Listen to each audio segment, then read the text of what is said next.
Brian was literally like, I have no idea who to ask. I don't know. Like, Brian is not one step next to you. And so I was like, Oh, let me at least call Kathy. She could come and call. yeah. And in the meantime, I had also Okay. earlier. So, Yeah. I guess it's been like a year. that you and Pat were by. But that's it's out there. I know. Okay, I'd like to call to order the special committee of the whole meeting, Monday, August 19th, 7 p.m. Who's calling the roll? Laura, please call the roll. Peters. Here? Fonte. Here. Revolt. Here. Foltz. Here. Waring. Here. Soretta. Here. 6 present. Motion, Motion to excuse member Kiesling. So moved. Second. all in favor? Aye. Opposed? Motion carries. Okay, first up, Community Economic Development, Vice Chair Soretta. Okay, so this is, we remember before we left, we had something that we sent to the Planning Commission, and this was about concrete work and different permits and what can and cannot be done. And it did go to the Planning Commission, and they went 2-2 on a tie for it. I did call both of those folks who voted no on it. I got a call immediately back from Peter, and the other person did not call me. But and I explained to them, we'll start over here, so we'll bring back some memories.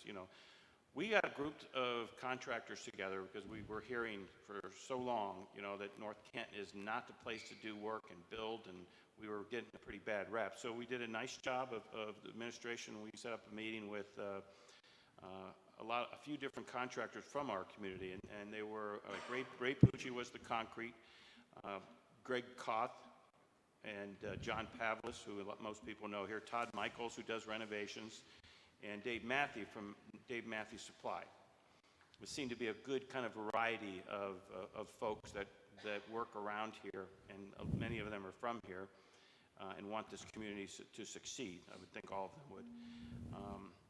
And then we had Daryl was there, and Don was there, and of course Pat and Marty was there also. So we listened first of all to what their concerns were, and we kind of talked it out. What could we do that puts us in line with the other communities? Because it looked like we were pretty far out of line with the communities. Starting with the permits, and the Planning Commission did pass the reduction in the permit, which was about half of, we were about double what other people were at that time, and it seemed like that went through really well.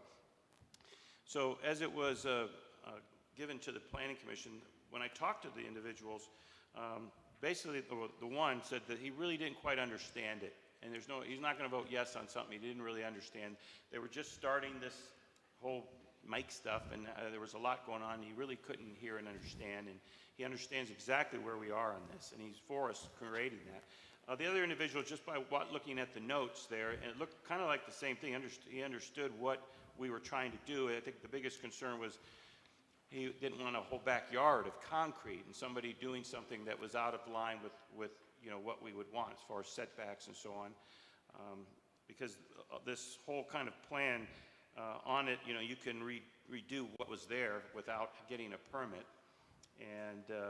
and anything in the right-of-way, our right-of-way, required a permit. But anything on their property, they had to abide by the rules that were set in place. I'm going to let Pat kind of come in on this too, because we've been both talking about it, and Pat was the one that was introducing it to them. But Pat, I guess everyone here probably wants to know what were kind of the differences. But before I do that though, this was really meant, and the first thing we said to these contractors when we brought them in, and they didn't really have a smile when we said this, that kind of thing. And when the contractors are going around saying that, well, I don't know if you want to do that here, it's going to take several permits in North Canton, this is probably not the place, and maybe I'm not going to do that. Because a lot of the people that work in our community are reputable contractors. They have to be certified to do the concrete work.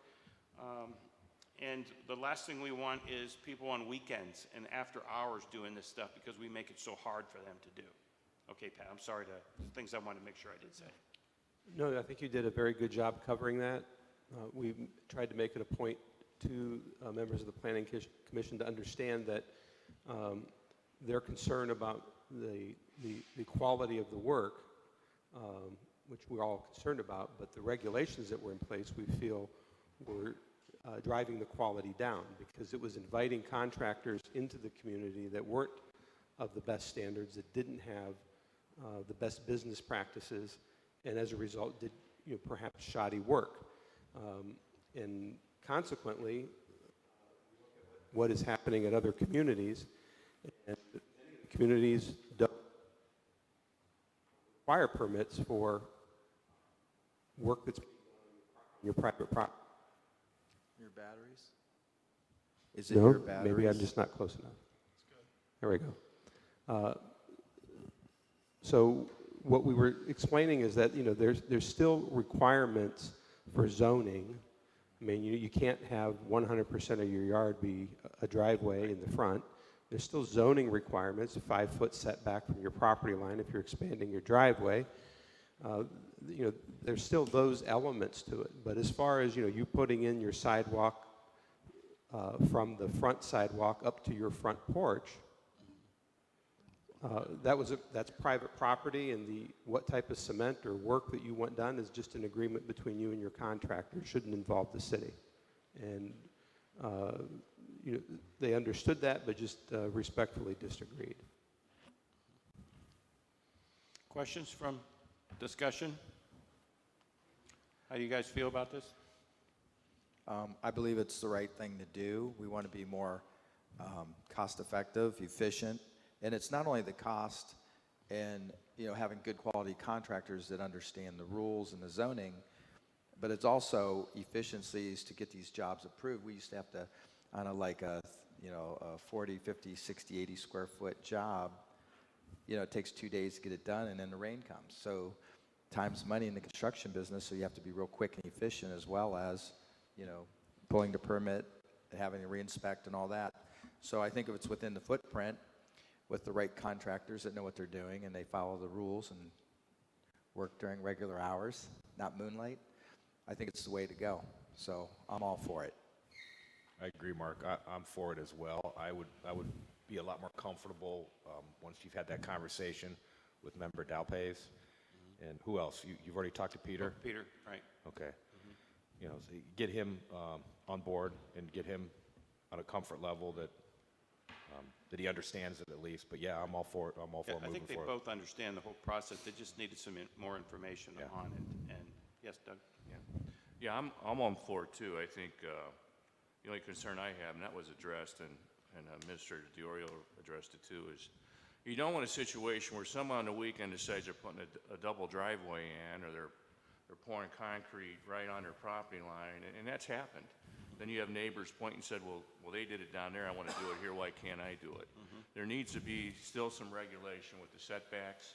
If it's already been approved, we can approve that. Now, if someone has gravel next to their driveway and they don't have the setback requirements, I still expect the city inspectors or a permit pool to say, this meets our criteria as far as code enforcement and building codes, because that's the danger. But as far as replacing something that's already there, I'm with you. Replace the sidewalk that's already there. That makes sense. Let's make it easier for our residents to do that with qualified contractors, not harder. So I'm all for that. Right. For But that some of this discussion point. sounds like you're not, because they will not have to pull a permit to do a new patio on this. They will not have, but they have to still abide by the setbacks and all the standards. Okay, as long as the setbacks are Right. fulfilled. I understand that part of it. That's all. Make sure. And following again, codes. these are contractors that are approved by North Kenton. I mean, if they do something out of line, who's the cost is going to have to go back to one of either the contractor or the homeowner, probably end up the homeowner, but the contractors doing this beyond the scope.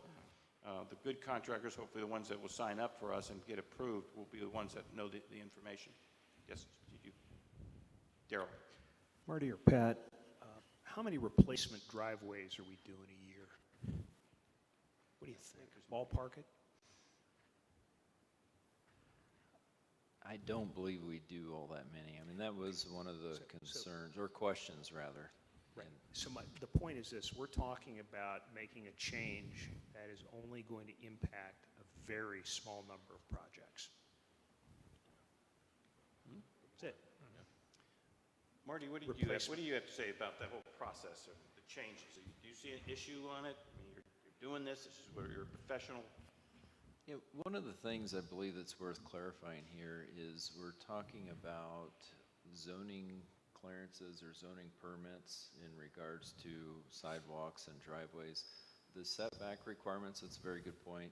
Those still apply to any of the work that would be done without inspection, let's say. So really it's a shift from proactive enforcement to reactive enforcement. And essentially it's if someone does concrete work without requiring a permit, and they do it without the permit, and it's wrong, and we do get the complaint from the neighbor that says, hey, this is impacting me adversely in some form or another, the nuisance officer will respond to that, and there are ordinances that would still apply to that, and if it is wrong, they would have to correct it. So the downside, of course, in that is they may have to tear up concrete and redo it because we're not doing the inspection proactively to ensure that the ordinances have been met.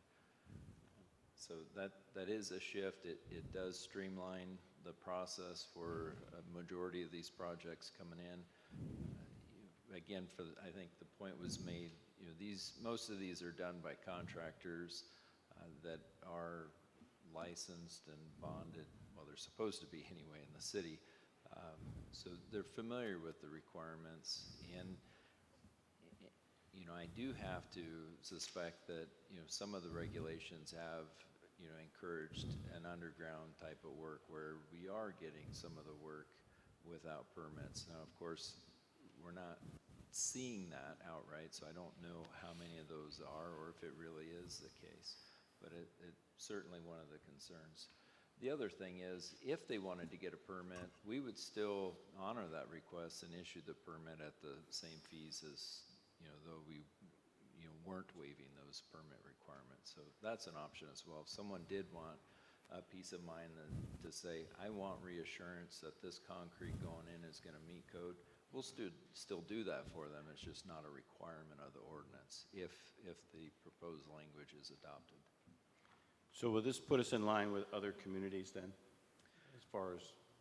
Closer in line. It seems most of the communities in the area have no oversight on the concrete, is what I found. I did call around to, I believe, all of the adjoining neighborhoods and communities rather, not neighborhoods, but and it seemed there wasn't any oversight that I found for similar work. And there's always room to make changes as we go forward. What we're trying to do is, of course, make it the best we can possibly have for the community members here and the costs and everything. And if there's issues, that's what we're here for, make the changes. So where do we want to go from here then? Well, we would like to move forward. Be our recommendation administratively that we need to move forward on that. Because, particularly in cement work, it might not be the same in electric, but with cement, as Dominic had mentioned, there's a coordination of schedules. You can only pour at a certain time, and if we're having to get an inspection done before that, this is where we're seeing the level of frustration over the years, is that the window is so tight on that and other communities aren't doing it, as you heard Marty say, then that just builds up the frustration with this community even more. Right. Okay, so do we all agree to put it on? I agree. Okay. Yeah, I agree. Okay. Thank you, Mark. Moving on. Thank you. Moving on, Finance and Property, Chairwoman Warren. Okay, we have a few items under my committee. So the first is about our distribution of the Stark County allocations of the local government funds, which will expire at the end of 2019. And SCOG, which is the Stark County of Government members, met in April and talked about this. And there are two ways that they typically determine the formulation, which is a statutory, which you really haven't used, and then an alternative formula that they've used since really 1990 in 10-year increments. The thing that was different about this year is we're currently involved in the census. Better? Okay.